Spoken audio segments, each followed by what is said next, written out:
Haleluya, puji nama Tuhan. Selamat malam Bapak-bapak, Ibu-ibu, saudara-saudara sekalian.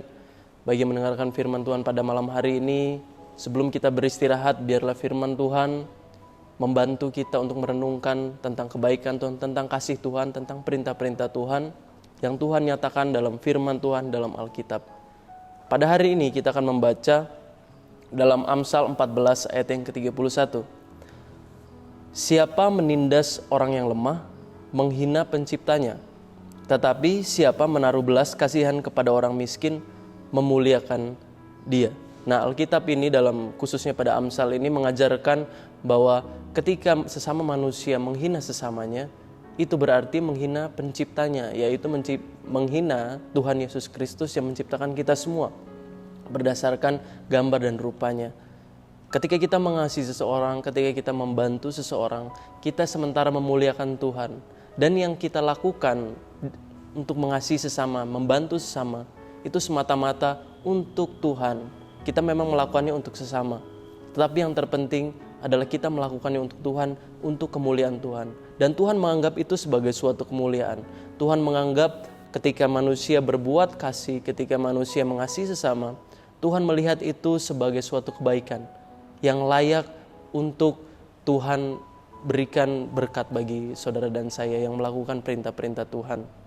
Nah, berkat yang Tuhan akan berikan itu terletak pada Matius 25. Nah, Matius 25 ini Tuhan Yesus bercerita kepada banyak orang di situ. Nah, ini adalah suatu pengajaran, suatu cerita yang Tuhan Yesus beritakan kepada murid-murid dan kepada orang-orang banyak sebelum Tuhan Yesus mati, sebelum Tuhan Yesus disalibkan. Nah, ini adalah salah satu pengajaran terakhir yang Tuhan Yesus ingin ajarkan, yang Tuhan Yesus ingin beritakan kepada orang banyak. Nah, pada Matius 25 ini, itu ayat yang ke-32 akan saya bacakan. Lalu semua bangsa akan dikumpulkan di hadapannya, dan ia akan memisahkan mereka seorang daripada seorang, sama seperti gembala memisahkan domba dari kambing. Nah, ini adalah pengajaran tentang akhir zaman, pengajaran tentang penghakiman terakhir.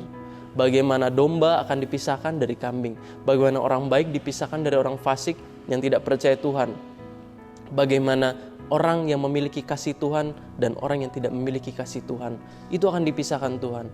Dan di sini dikatakan bahwa domba akan diletakkan di sebelah kanannya dan kambing akan diletakkan di sebelah kirinya. Dan suatu kata yang menarik yang Tuhan Yesus katakan kepada domba yang di sebelah kanannya. Matius 25:34.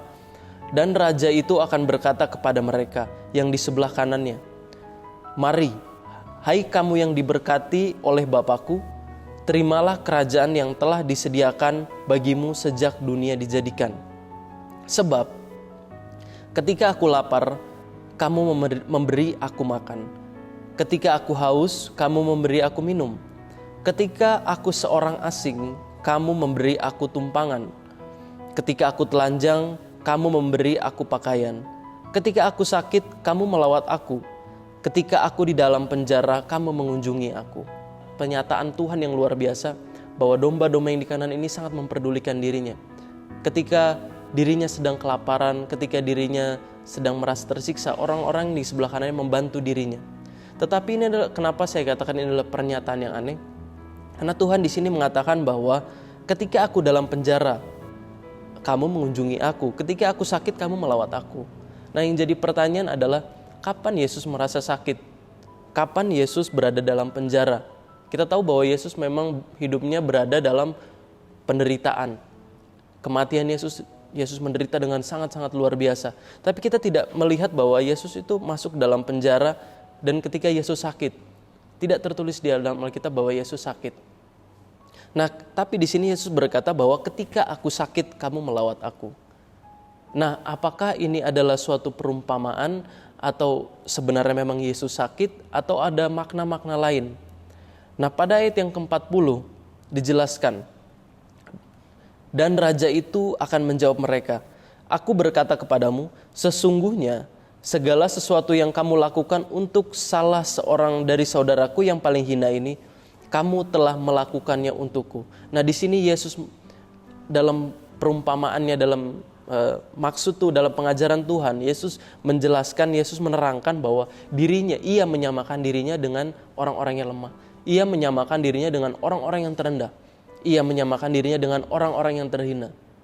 Dan domba-domba dan orang yang di sebelah kanannya ini, orang-orang yang baik, orang-orang yang percaya kepada Tuhan, umat-umat yang percaya kepada Tuhan, mereka membantu sesama. Dan ketika mereka membantu sesama, mereka melakukannya, di sini dikatakan mereka melakukannya untuk aku, artinya untuk Tuhan sendiri. Ketika manusia melakukan kebaikan untuk sesama, artinya kita melakukannya untuk Tuhan. Karena semua orang sama rata di mata Tuhan. Semua orang memiliki gambar Tuhan. Semua orang diciptakan menurut gambarnya. Di setiap hati orang terdapat roh Allah. Dan ketika kita mengasihi sesama, maka kita sementara memuliakan Allah dengan perbuatan kita, dengan membantu sesama kita. Dan itu yang harus kita lakukan dalam setiap kehidupan kita. Ketika ada orang meminta bantuan, ketika hati kita tergerak untuk memberikan bantuan kepada orang yang lemah atau orang yang kurang mampu, ketika ada kerabat yang datang untuk meminta bantuan atau meminta pinjaman, kita harus memberikan itu dengan sukacita, dengan sukarela. Karena segala sesuatu yang kita lakukan untuk orang lemah, itu adalah demi kemuliaan Tuhan dan untuk kemuliaan Tuhan, dan kita sementara melakukannya untuk Tuhan. Di sini Yesus merendahkan dirinya dengan luar biasa. Posisi Tuhan, Dia adalah pencipta langit dan bumi, dan Dia bisa merendahkan dirinya seperti orang-orang yang paling hina, di posisi terendah, di mana orang-orang yang tidak layak, Tuhan menempatkan posisinya serendah itu. Dan kita pun harus menempatkan diri kita demikian. Kita harus menempatkan posisi kita sebagai orang yang rendah hati, membantu sama, melihat seperti Tuhan melihat mereka, melihat orang-orang yang kurang mampu seperti Tuhan melihat sesama. Tuhan memandang kita semua sama di mata Tuhan. Kita semua layak di hadapan Tuhan. Kita semua layak mendapatkan kasih Tuhan. Dan inilah yang Tuhan masuk untuk menjadi terang bagi sesama. Ketika orang asing meminta bantuan, ketika hati kita tergerak, bantulah mereka. Karena itu yang Tuhan mau. Dan itu yang Tuhan praktekkan dalam kehidupannya selama dia hidup 30 tahun. Nah, itu yang terjadi pada domba-domba. Orang-orang yang di sebelah kanannya, orang-orang yang membantu, orang-orang yang saling mengasihi. Apa yang terjadi dengan orang-orang yang di sebelah kirinya, yang diumpamakan Yesus sebagai kambing? Apa yang terjadi kepada orang-orang yang tidak mau mengasihi sesama? Pada ayat yang Matius 25 ayat 41, dan ia akan berkata juga kepada mereka yang di sebelah kirinya, enyahlah dari hadapanku, hai kamu orang-orang terkutuk. Enyahlah ke dalam api yang kekal yang telah sedia untuk iblis dan malaikat-malaikatnya. Ini adalah pengajaran yang serius. Ketika Tuhan berkata orang yang di sebelah kirinya akan menerima kerajaan iblis, yaitu neraka, api neraka. Orang-orang yang tidak mengasihi sesamanya, Tuhan Yesus berkata mereka layak untuk ditempatkan di neraka. Tentu ini bukan pengajaran biasa. Ini bukan pengajaran yang hanya masuk kuping kanan dan keluar kuping kiri. Ini adalah pengajaran yang harus kita benar-benar resapi dan harus kita terapkan dalam kehidupan kita. Karena ini adalah taruhannya adalah dunia akhirat kita. Taruhannya adalah nyawa kita. Ketika kita mengikuti perintah Tuhan atau kita tidak mengikuti perintah Tuhan, itu yang menjadi taruhannya adalah diri kita sendiri dan kemuliaan Tuhan pastinya. Ayat 42, sebab ketika aku lapar, kamu tidak memberi aku makan. Ketika aku haus, kamu tidak memberi aku minum. Ketika aku seorang asing, kamu tidak memberi aku tumpangan. Ketika aku telanjang, kamu tidak memberi aku pakaian. Ketika aku sakit dan dalam penjara, kamu tidak melawat aku. Maka ia akan menjawab mereka, aku berkata kepadamu sesungguhnya, segala sesuatu yang tidak kamu lakukan untuk salah seorang dari yang paling hina ini, kamu tidak melakukannya juga untuk aku. Ketika kita tidak melakukan kebaikan untuk sesama kita, ketika kita melakukan kejahatan untuk sesama kita, kita sementara menghina Tuhan. Ketika kita menghina orang lemah, ketika kita menghina orang miskin, ketika kita menghina orang yang kurang mampu, kita sementara menghina Tuhan. Kita sementara menghina pencipta kita. Seperti yang tertulis dalam Amsal tadi. Menghina orang yang lemah sama saja kita menghina pencipta kita. Karena dalam Kejadian 1 ayat 27 dikatakan, maka Allah menciptakan manusia itu menurut gambarnya, menurut gambar Allah diciptakannya. Laki-laki dan perempuan diciptakannya mereka. Semua orang itu diciptakan Tuhan dengan penuh kasih. Dan kita pun adalah orang-orang yang tidak layak. Ketika Tuhan Yesus belum datang di dunia ini, ketika Tuhan Yesus tidak menyelamatkan kita, posisi kita pun akan berada dalam kerajaan neraka. Kita pun tidak layak mendapat kerajaan surga. Tapi ketika Tuhan Yesus datang menyelamatkan kita, kita menjadi dilayakan. Kita mendapatkan kasih Tuhan yang luar biasa. Tuhan Yesus telah menyatakan kasih-Nya terhadap kita. Dan Tuhan yang begitu luar biasa bisa memposisikan dirinya sebagai orang yang terendah. Kita pun harus melakukan hal demikian.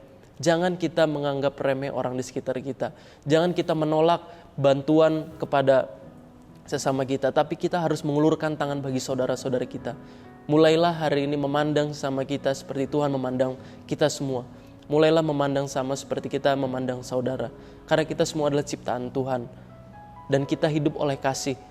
Dan kasih itu, kehidupan tanpa kasih. Kita bisa memiliki iman, kita bisa memuji Tuhan, tapi tanpa kasih, Alkitab mengatakan segala sesuatunya itu sia-sia. Tanpa kasih, kita pun tidak akan pernah bisa diselamatkan. Kasih itu sangat penting bagi kehidupan manusia. Dan kasih itu adalah pengajaran yang terutama dalam Alkitab. Kasihilah Tuhan yang pertama dan kasihilah yang sesama yang kedua. Hukum Taurat semuanya bertopang pada dua hukum ini. Tuhan Yesus pernah berkata demikian. Mengasihi sesama kita, berarti kita sama saja mengasihi Tuhan. Itu adalah yang Tuhan inginkan dalam kehidupan kita, yang harus kita terapkan dalam setiap langkah kita, mengasihi sesama kita. Kita bisa memuji nama Tuhan, tetapi kalau kita tidak memiliki kasih, sama saja kita sia-sia di mata Tuhan. Tetapi terkadang dari kita mungkin merasakan, kita sulit untuk merasakan kasih. Kita sulit untuk mengasihani sesama. Ketika kita merasakan demikian, ketika kita merasakan tinggi hati, minta Tuhan untuk berikan kerendahan hati bagi kehidupan kita.